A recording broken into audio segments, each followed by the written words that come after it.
and welcome to Left Footers, the Unlikely Five-a-Side podcast. I'm Jason Stamp. And I'm Aaron J. Hello. We're here. Brat. Yeah.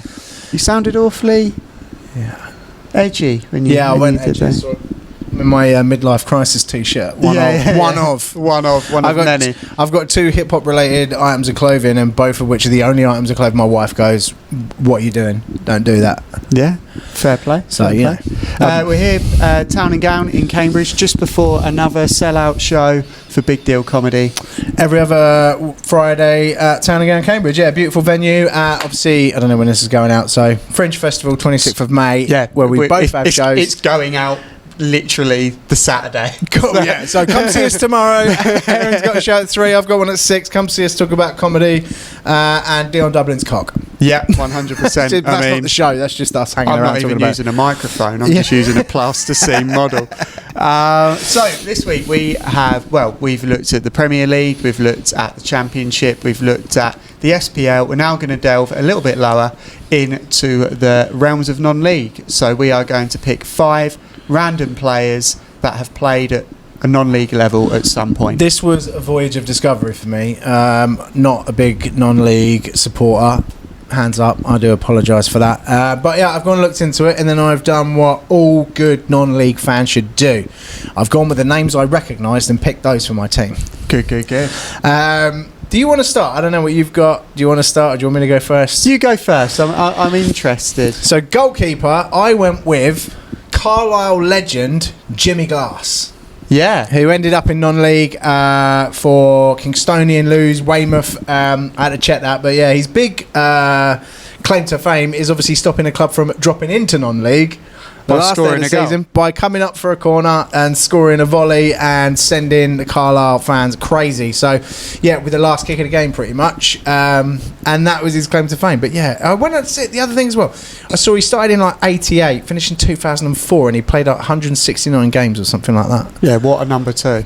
Yeah, like he could have made the number 2 list as well, like we talked about before. Yeah. But like, so you play 160 odd games at a real low level. Obviously, still incredible, still better than any of us can achieve. But the thing you're famous for is scoring a goal, which is not what you were there for in the first place. Like, that's got a bit. I bet he's dining out on that now still. But like, if he goes up in Carlisle, he ain't got to buy a pint. What do you reckon he does now for a living? I'm sure I've heard him on something, and I'm pretty sure he's gone with the ex-footballer lower league trope, and I'm pretty sure he's a cabbie or something along those lines now.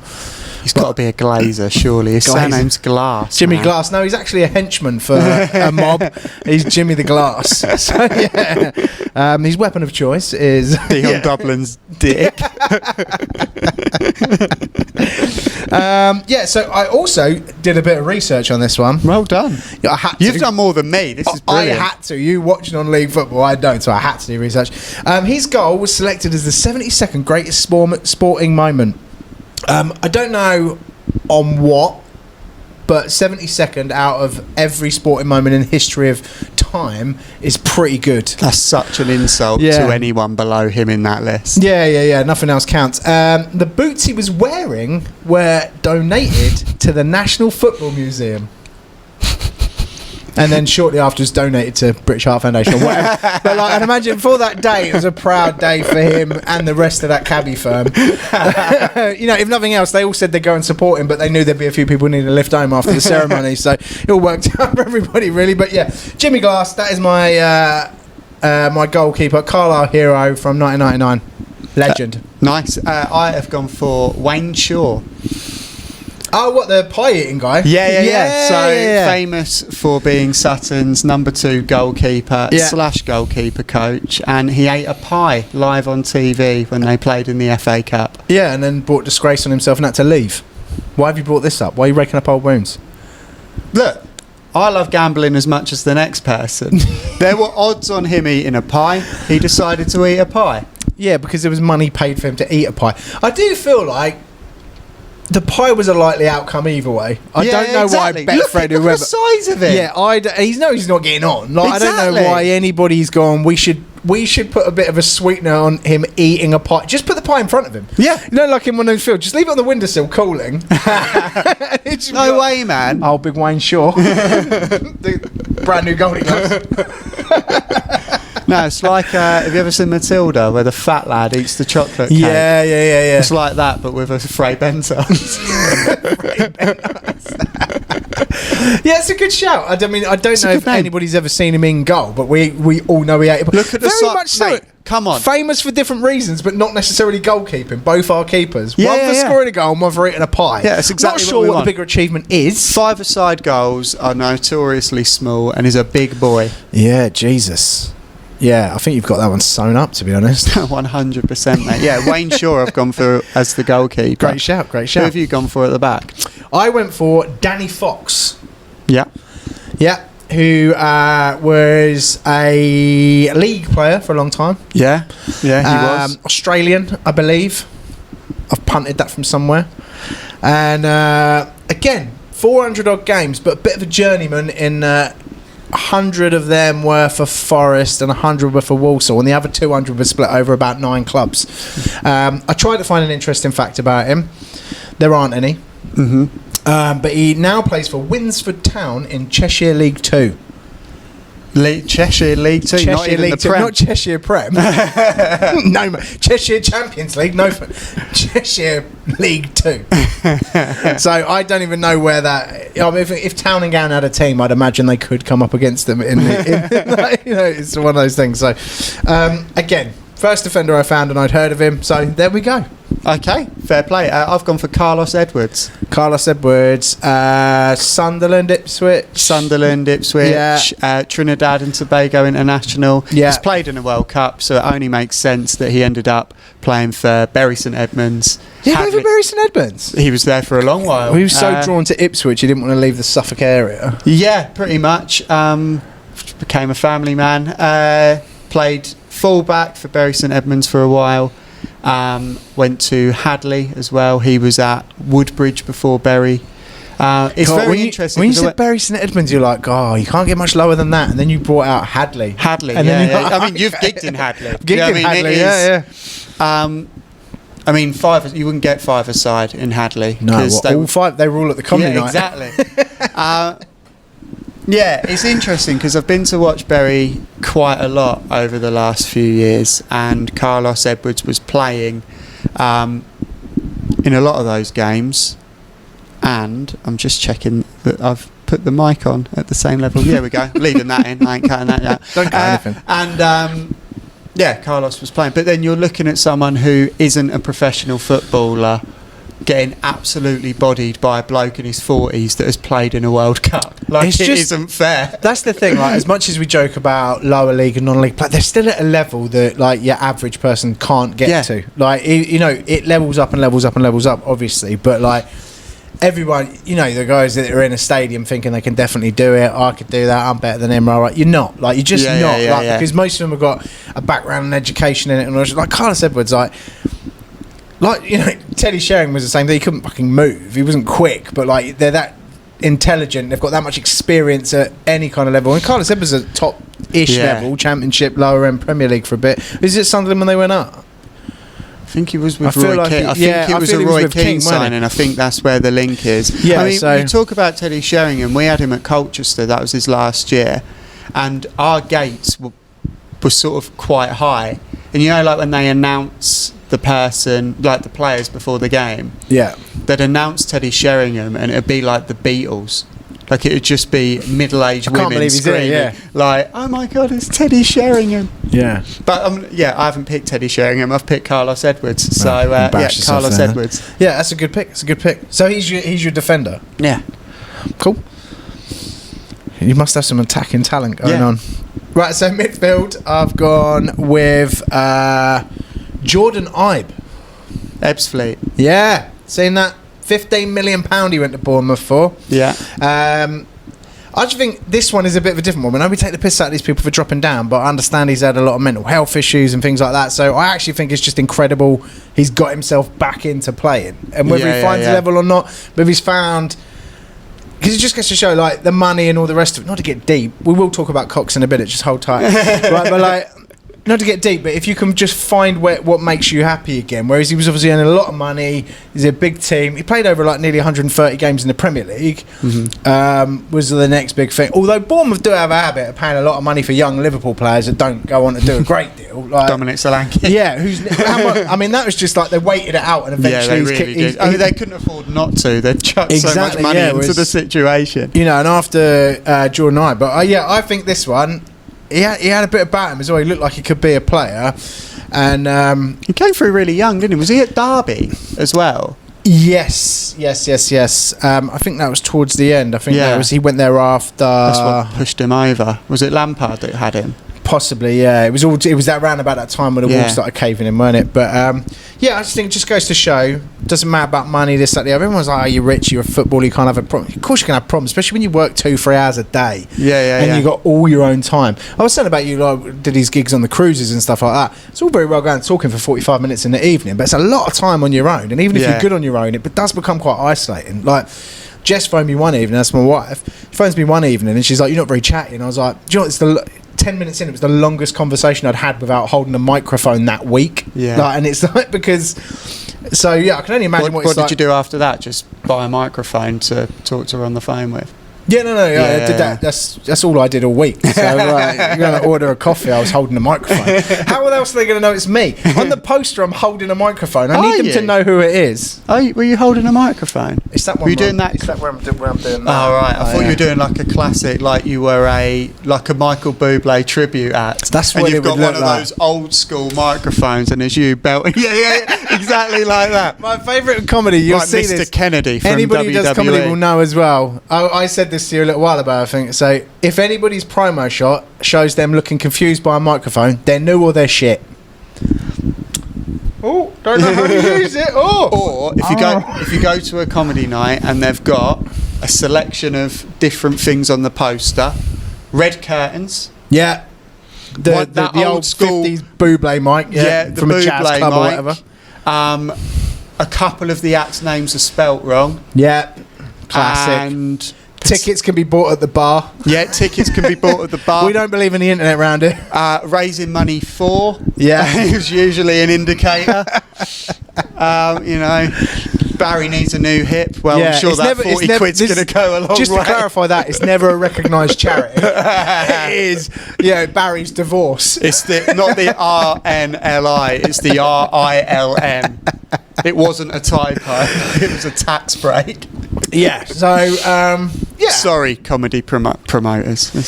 So back to Jordan Ibe. Like I said, I just think it'd be easy to take the piss about you've slipped from that level to this level, but I think there's so much more to it without even knowing anything about it. It's very clear. Sure. And people like, Dele Alli coming out, people like that. You need to understand these are just humans. Money, all the rest of it. If you've got a propensity for that, it's going to affect you at certain times. So, both of us have had mental health problems, and it's and comedy is rife with it in general. Yeah. And I imagine sports no different. So people think because you're having a laugh and you're doing this cool thing, like you don't have problems like everybody else, but that's the reality of it. So I just wanted to give him his props, basically. Well done for being back, whether it be at Ebbsfleet, who knows where he'll end up. Maybe he'll stay there, maybe he'll drop down, maybe he'll go back up, but I think it's a cool story. Okay, I mean, that's the clip, innit? That's the clip to put out on socials. Hopefully he shares it. And if anyone knows how big his cock is, just get in touch. Tag him if that's all right, because then if he shares it, we're in the money, baby. So, which would donate to a mental health charity. We fuck. No way. The Aaron J Trust. Right, so who you got? The Russell Trust. Where are we? Midfield. Midfield, isn't it? I have gone for Curtis Woodhouse. Turned into a boxer, didn't he? Yes. I remember him. Was he Grimsby? I feel like he was at Grimsby. I remember him mainly for Rushton and Diamonds. Right. And he became quite prominent because he sort of did both for a while. He was a footballer and a professional boxer. And a professional boxer, not a white-collar boxer, not an amateur boxer. He was a professional boxer. I think he ended up fighting for, maybe the English title, maybe the British title. I haven't done my research on his boxing Was career. he a professional boxer? Yeah, he was a professional boxer. rose to a little bit of prominence on Twitter as well, where when people were giving him grief online, he'd turn up at their house. And you know what? A lot of people would hear that and go, well, I'll probably sort of tiptoe around Curtis Woodhouse and some of the more controversial things he's done. And I am exactly doing that. I think he's a lovely bloke. So yeah.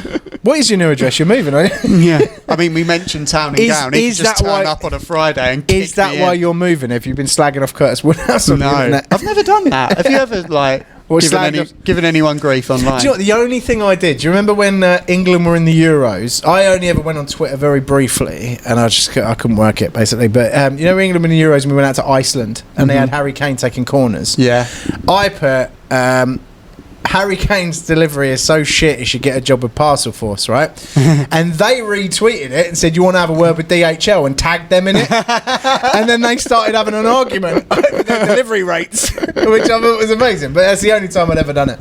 Right, fair enough. Other than, to comedy acts, promoters and bookers. I do that in person on podcasts, and you bleep it out because, My favourite one was the one you told me the other day when the promoter spoke about the roller banner. That's a great story. I'll release that one. Which we have here. The archives, yeah. They do come in handy, despite what you've heard. Okay. Midfielder. Right. I referenced this guy a couple of weeks back or whenever it was. I've gone with Dale Jennings. Yeah. Dale Jennings, on the subject of Wonder Kids the other week, was Wonder Kid. I think he was released by Liverpool early on, was at Tranmere, and at like 18, Bayern Munich paid 250 grand for him. So he goes over there, gets obviously shunted in Bayern Munich 2 or whatever it is, or +1 or whatever they call the reserves. It's like E4. Yeah, whatever they call the reserves. He's on after How I Met Your Mother. I did do a bit of... He now plays for Prescott Cables, which isn't an electric firm. I assumed it was, yeah. And they're in the Northern Premier League. Well, he's doing better than Danny Fox. Danny Fox League he aspires to be in the Northern Premier League. Yeah. He's not even in the Northern League. He's in the Cheshire League. Yeah, but Dale Jennings is still... I don't even think he's 30 yet. But apparently, apparently he had loads of injuries, like knee ligament, this, that, and the other, and then. So now he's a Sparky. Yeah, I'm guessing so. Yeah, and at the weekend, so he doesn't have to work till 12 on a Saturday. He plays for the team, and that's how it works. But I just wanted to give him a shout out because I kind of forgot he existed till it popped in my head when we were talking on the last one, and I wanted to see. I was like, where is he now? Where are they? Where are they now? And I'm sure it's a question he gets asked a lot, like when he's rewiring someone's like lamp or something, and they're like, "Don't I know you?" And he's like, "Absolutely not." Been spotted. Are you on there? He'll kick himself later. Are you famous? Just a bit. Yeah. Do you know that's Angelos Epithemu? The geezer in the did know that, Bayern Munich 3. He'll kick himself. The sequel, later, he will. Yeah. So, God, you're not that awful striker, are you? Huh? And where'd you work? Who'd you play for? What were your injuries? And you know what? We've had there's more office-based material on Dale Jennings in this bit than there is actual information on Dale Jennings, which I'm happy with. I feel like this is the way forward, that we don't know enough about some of the players. We just have to riff off each other. Yeah, because even with the best search engine that the world has ever known up to this point, Ask Jeeves. Jeeves, yeah. There still wasn't a lot to be found out about him, to be honest. So there he is. He's in the team. I'm happy. Move on. Who you got? I've gone for Mario Noto. I'm going to need you to fill in the blanks on this one. Canvey Island. Back when Canvey Island was sort of had that little bit of a rush. Was an independent nation. A little bit of a rush. Yeah. Before it was. That was his international career. No, it was before Brexit. It was when they went from sort of the Isthmian League, went up to the Conference Premier. Believe they won the FA Trophy as well. I don't know how many levels that is, so I don't know how impressive that is. I think it was 2. I don't know. Still good.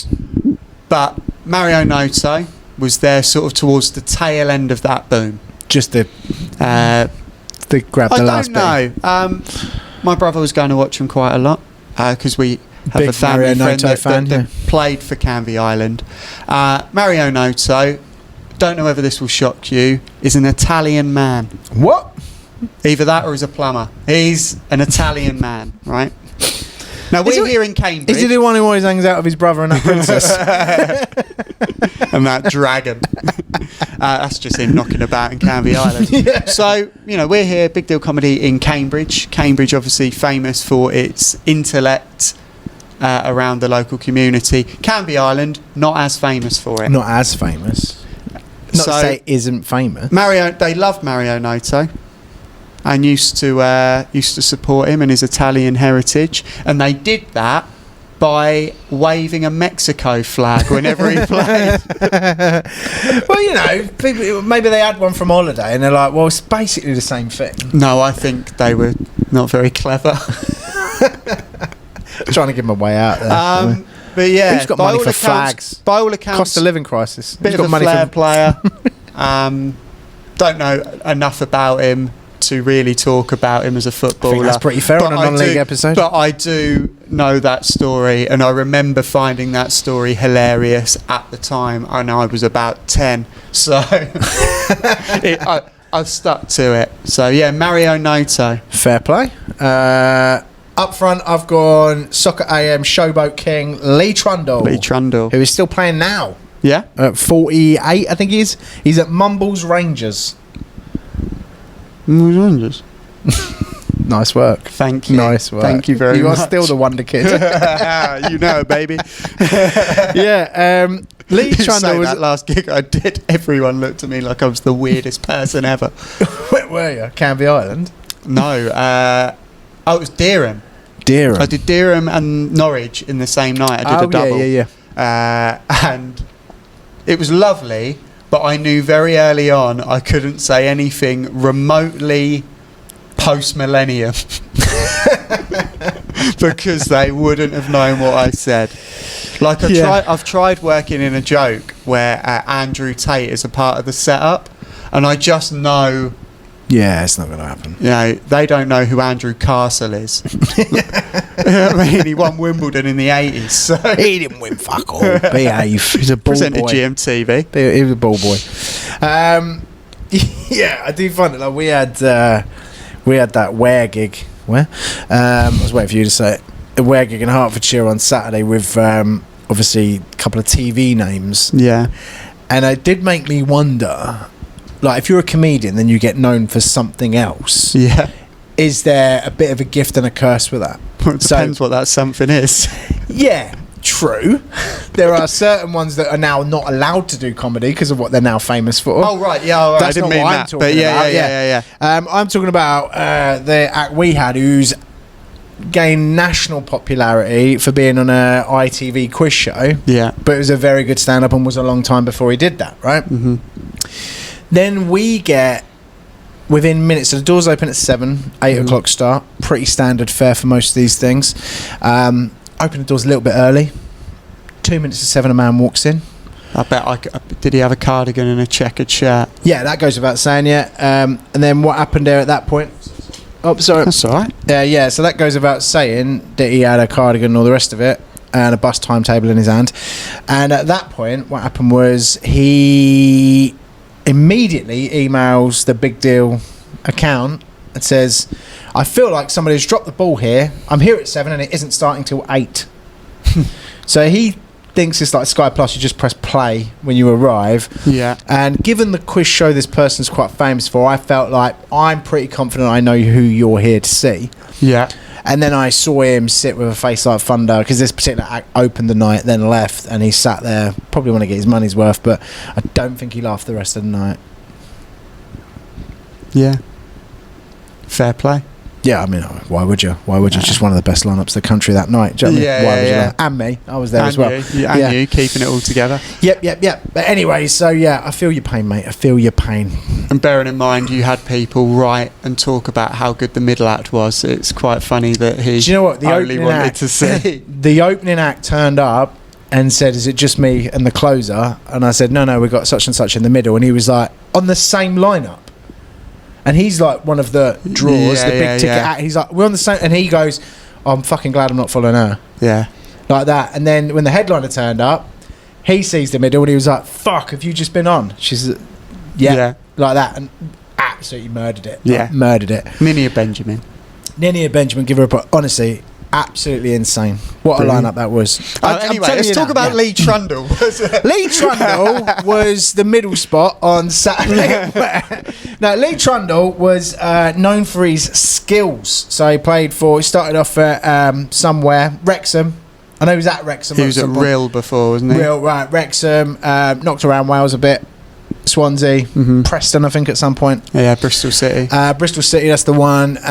Yeah. Not known for his high intensity work rate. Nah, but being a baller. Absolute baller. Techers, right? Yeah, just Google him. Like, if you don't know who he is, just search him on YouTube. The first thing that comes up is, what is it? Soccer AM Showboat King. That's the reel on YouTube. Like, insane, right? Yeah. And to the point where, like I say, still playing at 48. And I think, five-a-side, man with them skills, be it, I don't care how big your keeper is or how many pies he's got boxed in around him, going in. Yeah.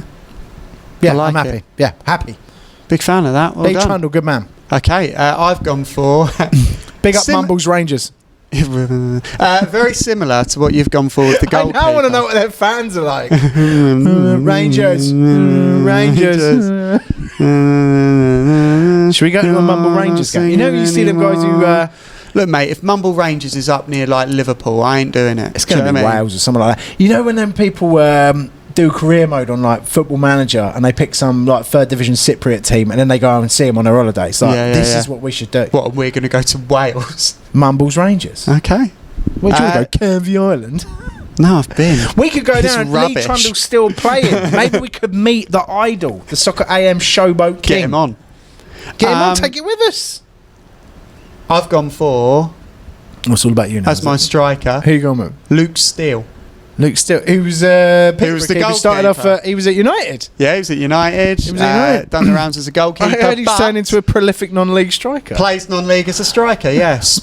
Spalding, he's played for, I believe, Deeping Rangers, I believe as well. All sort of went straight back to his Peterborough roots. All sort of around the Peterborough area. Because that was where he started, wasn't it? Yeah. Then he went to United. Yeah. Yeah, I've gone for a goalkeeper up front, but he sees himself as a centre forward, so I'll take that. Mentioned on another podcast that he famously stole a lady from Cristiano Ronaldo, which he wouldn't be able to do now. But yeah, no, they took his passport away and he's not allowed to buy chemicals in large amounts anymore. Fair play to him, but like, I think with that does actually cast a bit of a shadow over my claims that anyone playing at any level is way above everybody else, because he was in goal and thought, fuck it, I'm just going to dominate the pitch. Yeah, and he did. Yeah, so that's what I mean. I think it says more that goalkeepers are undervalued as footballers. Rightly so when he was playing, though, because your goalies just hoofed it. There weren't too many that you would, like, if you had to think... Someone told me if Schmeichel was around now, he'd be playing for Wrexham. Like, and I was like, but he was good with distribution with throwing it. So I don't know what... Apparently Joe Hart's got good feet. Not what Pep thought. Yeah, but apparently he can Well, play. he must be talking about a pedicure then, because he didn't think he could pass it 5 yards, so I got rid of him. That turned out well. I don't know what you're saying. He won the league, so... yeah, Luke Steele. That's who I'm going for. That's a good shout, yeah. So, run me through your team. I've got Jimmy Glass in goal, Danny Fox in the defensive box. He's my defender. Jordan Ibe, Dale Jennings, and Lee Trundle, the Soccer AM Showboat King, up front. Well done. I've gone for Wayne Shaw, Carlos Edwards, Curtis Woodhouse, Mario Noto, and Luke Steele. We are here at Town and Gown, and the gig is due to start imminently. Yeah, we shouldn't be doing this. So we've got about 50 minutes. We are wrapping it up slightly shorter than we usually would, but 26th of May, I'm at the Cambridge Brew House. Is that what it's called? The one. At 3 o'clock. And I'll be in Town and Gown at 6 o'clock, so please come and say it. I just want to say my show, if you could book your tickets, it's not a ticket fee. All the money from my show is going to mental health charity Lifecraft, which is Cambridge based, helps people in Cambridge and Peterborough with mental health problems. Another reason why I thought Jordan and I would be a good thing to talk about here. Like I say, it affects everybody. It's not going to be a big downer on the show. Like I say, we're just going to come and have a laugh for an hour, and anything we make, anything you want to donate, will be going to a very worthy cause. So just come down and see some comedy, see this venue, see some other shows, and we'll call it even. That'd be good. Yeah, and mine will be on my 30th birthday. So he's going to want the money. I'm going to need the money. Bring him a card. I'm really going to need the money. He doesn't need the money. He's just bought a house. So we're going to need that. Yeah, we complete on Tuesday. Yeah, he's going to need the money. It's the second go. It's the like second his go. nan, just pop a fiver in a card. First one didn't go that well, so I really need to get this one right. He'd like to, at all times, he would like to remain. I can't move in with him. He would like to keep 100% of this house for the duration of the mortgage. Yeah, that's all right. That would be great. I don't want to have to sell it again, and I don't want to have to sleep on his sofa. Come around whenever you want, mate. I'd let you sleep at mine. I've been Aaron J. I'm Jason Sant. This was Left Footers, the Unlikely Podcast. The Unlikely Five-A-Side Podcast. Just an unlikely podcast, to be honest. Who cares? There's 100 people who are about to come in this room, so we've got to go. But thank you very much for tuning in or listening or whatever, and find us on that internet thing that you do what you do on. Yeah. Cool. Big up Dion Dublin's cock. There we go. Cheers. Boom. Boom.